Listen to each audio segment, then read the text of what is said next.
يا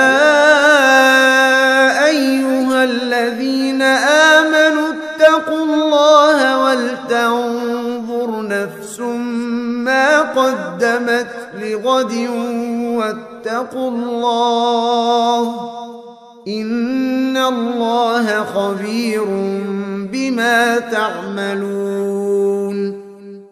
Para hadirin dan hadirat yang dirahmati Allah Subhanahu wa taala, di antara keyakinan mereka juga, sebagian mereka mengeluarkan kebo bule pada tanggal 1 Muharram atau tanggal berapa Muharram ya. Ya, kebo bule keluar dengan anak-anaknya, dengan istrinya, dengan selirnya mungkin ya, kemudian keluarkan. Kemudian orang-orang berebut-rebutan untuk mengusap kebo-kebo tersebut. Kemudian sebagian mereka memperebutkan kotorannya, kalau dia dia beol diambil kotorannya ya. Dianggap sebagai keberkahan ya. Dan ini adalah kesyirikan ya, yang dilestarikan. Kesyirikan yang dilestarikan. Ini tidak boleh. Ya. Ini tidak boleh. Bahkan mereka namakan kebo tersebut dengan Kiai Selamat. Saya pertama dengar saya kira ini manusia, ternyata apa? Kebo ya. Kebo bule disebut dengan Kiai Selamat ya.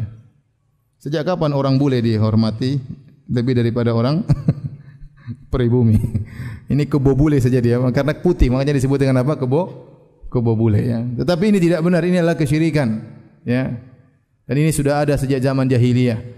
Ma ja'alallahu min bahiratin wala sa'ibatin wala wasilatin wala ham. Kata Allah, Allah tidak pernah mengada-ngadakan keyakinan-keyakinan berkaitan dengan onta-onta, dengan kambing-kambing. Orang-orang jahiliyah dahulu mereka mengkeramatkan sebagian onta, mengkeramatkan sebagian kambing ya. Kalau ada kambing atau onta melahirkan misalnya betina beberapa kali, 5 kali berturut-turut, maka dikeramatkan onta-onta ini, tidak boleh ditunggangi, tidak boleh disembelih dan macam-macam. Itu sudah ada sejak zaman jahiliyah dan Allah turunkan ayat khusus membantah itu semua. Dan ternyata adat jahiliyah tersebut ada lagi di zaman sekarang. Seandainya yang melakukan tadi mengusap-mengusap kebo bukan orang Islam, enggak jadi masalah. Kita bilang memang keyakinan mereka seperti itu. Ada sebagian agama lain yang mereka memang mengagungkan apa? Sapi. Bahkan ada di klip bagaimana mereka sujud kepada sapi. Bahkan ada yang meminum pipisnya sapi ya. Karena mereka menganggap sapi adalah Tuhan ya. Ya, pipisnya Tuhan lumayan ya.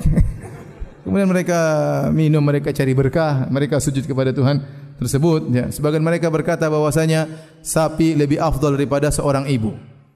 Kenapa? Karena seorang ibu kalau menyusui anaknya masih berharap pamrih dari anaknya di kemudian hari. Semoga anak kamu jadi anak berbakti. Tapi kalau sapi kasih susunya, dia tidak pernah berharap. Dia ikhlas. Ya. Dia ikhlas ya, tidak pernah berharap. Yang benar dia tidak berharap karena dia bahlul ya. Bagaimana seorang mengatakan sapi lebih afdal daripada ibunya sendiri ya. Dan ini seandainya yang melakukan demikian bukan orang Islam, kita bilang tafadhol silakan. Ini orang Islam. Orang Islam yang kemudian mengusap-ngusap sapi, memperebutkan kotorannya. Ada di zaman sekarang ya, tahun berapa ini? 2019. Masih ada kesyirikan seperti itu. Yang mereka lakukan di bulan apa? Muharram. Kemudian juga di antara keyakinan mereka seperti ada di antara mereka yang berendam pada bulan Muharram. Entah 1 Muharram, entah kapan berendam di sungai ya. Berendam di mana namanya tapa bisu. Mereka keliling suatu tempat ya, kemudian mereka tidak boleh berbicara sama sekali. Malam tersebut tidak boleh keluar karena ini malam keramat, bahaya. Ada makhluk-makhluk gaib yang akan mengganggu dan yang lainnya. Kemudian di bulan Muharram juga waktunya mereka memandikan keris. Keris dimandikan dengan ritual khusus supaya semakin sakti atau yang lainnya ya. Maka ini semua adalah khurafat, ini semua adalah kesyirikan yang masih ada di sebagian tempat di tanah air kita. Berkaitan dengan apa? Bulan Muharram. Oleh karenanya yang benar bahwasanya di bulan Muharram kita dianjurkan untuk banyak beribadah, terkhususkan adalah puasa di bulan Muharram, terutama pada tanggal 10 Muharram. Itu yang benar, sunnahnya adalah demikian. Adapun ibadah yang lain silakan, tidak ada ibadah khusus, tapi silakan Anda beribadah dengan ibadah-ibadah yang mutlak. Kemudian Muharram dalam tanggalan Islam merupakan bulan pertama ya. Bulan pertama dalam bulan tahun Hijriah. Sehingga sebagian orang menyangka bahwasanya Nabi berhijrah pada bulan Muharram. Padahal tidak benar. Yang benar Nabi berhijrah pada bulan Rabiul Awal. Rabiul apa? Awal. Tetapi tatkala tahun di mana Nabi berhijrah adalah peristiwa yang luar biasa, maka tahun tersebut dijadikan tahun pertama Islam.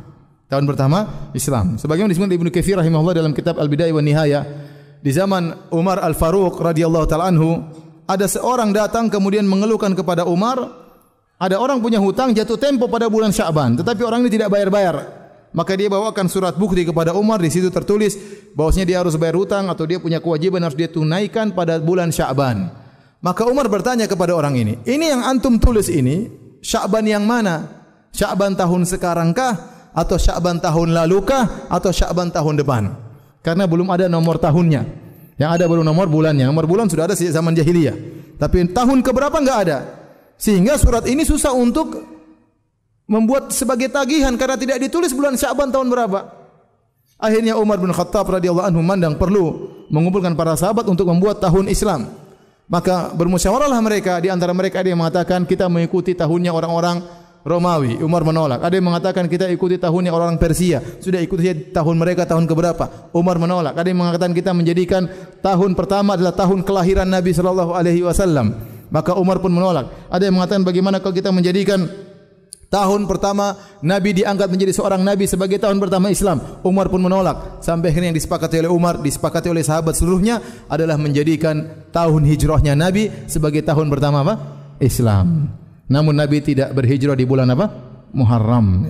Ya, jangan salah sangka. Dan di antara yang tidak dianjurkan di bulan Muharram adalah misalnya membuat doa khusus di akhir tahun seperti di tanggal terakhir bulan Dzulhijjah di malam 1 Muharram ada doa khusus. Ya. Kemudian doa masuk tahun baru, ya. Atau merayakan tahun baru khusus. Pawai turun di jalan-jalan pakai obor dan selainnya itu tidak dicontohkan oleh Rasulullah sallallahu alaihi wasallam dan para sahabatnya. Kalau itu merupakan kebaikan, tentu mereka akan mencontohkan terlebih dahulu karena mereka lebih semangat berbuat baik daripada kita. Demikian para hadirin dan hadirat yang dirahmati Allah Subhanahu wa taala, apa yang bisa sampaikan. Kalau ada yang bertanya, saya persilakan. Wallahu taala alam bisawab.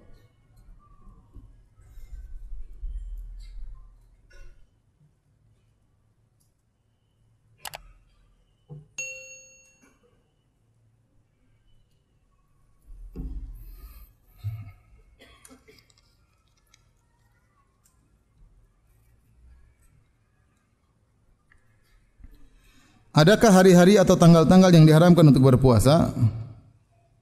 Dan kalau tanggal 10 Muharram jatuh pada hari Jumat tidak ada larangan untuk berpuasa? Ya, dilarang puasa misalnya adalah hari raya 1 Syawal, Idul Fitri tidak boleh berpuasa. Contohnya juga adalah Idul Adha, 10 Dzulhijjah tidak boleh berpuasa karena itu adalah hari lebaran. Contohnya mengkhususkan puasa hari Sabtu, ya. Ingin puasa hari Sabtu maka Nabi melarang. Demikian juga Jumat misalnya khusus. Ya. Tetapi kalau seandainya puasa Muharram jatuh pada hari Jumat atau jatuh pada hari Sabtu maka tidak mengapa. Karena kita bukan karena Sabtunya atau bukan karena Jumatnya, tetapi karena 10 Muharramnya, karena 10 Muharramnya. Dan bahkan para ulama menganjurkan untuk berpuasa meskipun dalam kondisi safar. Karena seperti puasa Muharram atau puasa Arafah, ya, itu tidak berulang harinya. Kalau luput maka selesai. Maka meskipun kita sedang bersafar dianjurkan untuk berpuasa kalau memang mungkin untuk dilakukan. Berbeda dengan bulan Ramadan. Kalau bulan Ramadan kita sedang bersafar, sulit bagi kita berpuasa, maka kita boleh batal karena masih bisa diganti di bulan-bulan yang lainnya. Tapi kalau Asyura atau puasa Arafah tidak bisa diganti, ya. Enggak bisa diganti di bulan yang lainnya karena tanggalnya yaitu aja. Azan kah? Kalau azan silakan azan terlebih dahulu. Pertanyaan berikutnya, salah satu bentuk rasa syukur Rasulullah SAW adalah beliau berpuasa di hari kelahirannya. Apakah puasa di hari kelahiran merupakan sunnah? Jawabannya, ini spesial buat Nabi SAW. Karena lahirnya Nabi SAW adalah anugerah yang luar biasa. Kata Nabi SAW, Ana rahmatun muhdah. Aku adalah rahmat yang dianugerahkan oleh Allah Subhanahu Wa Taala. Ya, dengan Nabi SAW maka manusia keluar dari zulumat ila nur, dari kegelapan menuju cahaya. Dan terlalu banyak ya keagungan Rasulullah SAW. Maka Nabi mensyukuri hari kelahirannya dengan berpuasa, dan itu bukan setiap tahun tetapi setiap pekan. Setiap apa? Pekan. Jadi bukan setiap tanggalnya, tapi Nabi tinjau dari harinya. Setiap hari Senin Rasulullah SAW berpuasa. Dan ini tidak dilakukan oleh para sahabat. Para sahabat ya, mereka banyak orang mulia. Mereka juga tokoh-tokoh bersejarah yang ikut merubah sejarah Islam menuju pada kebaikan, tapi tidak ada di antara mereka yang berpuasa karena hari kelahirannya. Kalau sahabat saja tidak, apalagi kita. Nah, sebagian kita dia lahir terkadang bukan membawa cahaya menuju kegelapan ya. Atau kegelapan menuju ke cahaya ya. Terkadang tadi cahaya menuju apa? Kegelapan. Terkadang keberadaan dia di alam semesta ini tambah bikin masalah ya. Jadi maksud saya, enggak, saya bercanda ya. Jadi intinya tidak bisa dikiaskan kita dengan apa? Nabi sallallahu alaihi wasallam, karena para sahabat tidak melakukannya ya. Pertanyaan berikutnya, maaf Ustaz, pertanyaan Ana tidak sesuai dengan materi kajian. Ana baru ditinggal nikah sama akhwat. Maksudnya ditinggal nikah sama akhwat maksudnya apa? Ana sudah berusaha melupakan, tapi setiap Ana putar murattal Quran, terkadang bayangannya dan senyumannya di balik cadarnya. Udah 2 bulan terjadi, mohon nasihat. Ini kayaknya dia sudah ngelamar, sudah lihat akhwatnya, ternyata dia ditinggal. Sang akhwat nikah dengan lelaki apa? Lain. Ya ikhwan, hati ini bukan di tangan kita ya. Oleh karenanya, kalau ternyata hati kita terjatuh kepada seorang wanita yang tidak halal bagi kita, jadi istri orang, ya, sudah nikah ya sudah, qadarullah. Maka berdoa kepada Allah. Tidak ada jalan lain kecuali berdoa kepada Allah agar Allah merubah hati antum ya, tidak lagi cinta kepadanya. Berdoa, merengek, menangis kepada Allah agar palingkan rasa cintaku dari akhwat tersebut ya. Ya sudah, dia sudah diambil orang, terus mau diapain? Mau tunggu suaminya mati? Ya, jangan, ente menderita terus. Kebahagiaan belum tentu sama dia. Banyak kebahagiaan, cari jalan yang benar ya. Maka berdoa kepada Allah, ya Allah, Engkau tahu hatiku sangat lemah, hatiku berada di tangan-Mu ya Allah. Ya Maha yang bolak-balikan hati manusia. Ya Allah, palingkan hatiku dari mencintainya. Gantikanlah dia dengan akhwat yang lebih cantik. Yang lebih salehah. Berdoa ya, karena percuma ya. Saya mau bilang apa ya? Ya sudah. Ya, dengar murotal aja yang harusnya mengusir setan malah mengingat dia ya. Ya udah, berarti ya tinggal berdoa kepada Allah, salat malam, menangis, minta agar dipalingkan dari akhwat tersebut.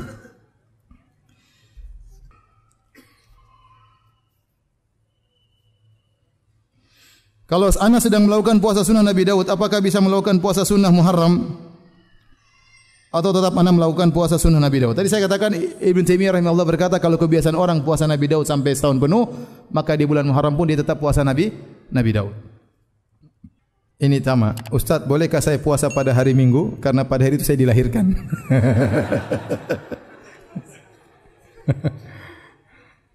Atau setiap tahun sekali saja ya. Dua-duanya tidak boleh ya. Baik, demikian saja kajian kita.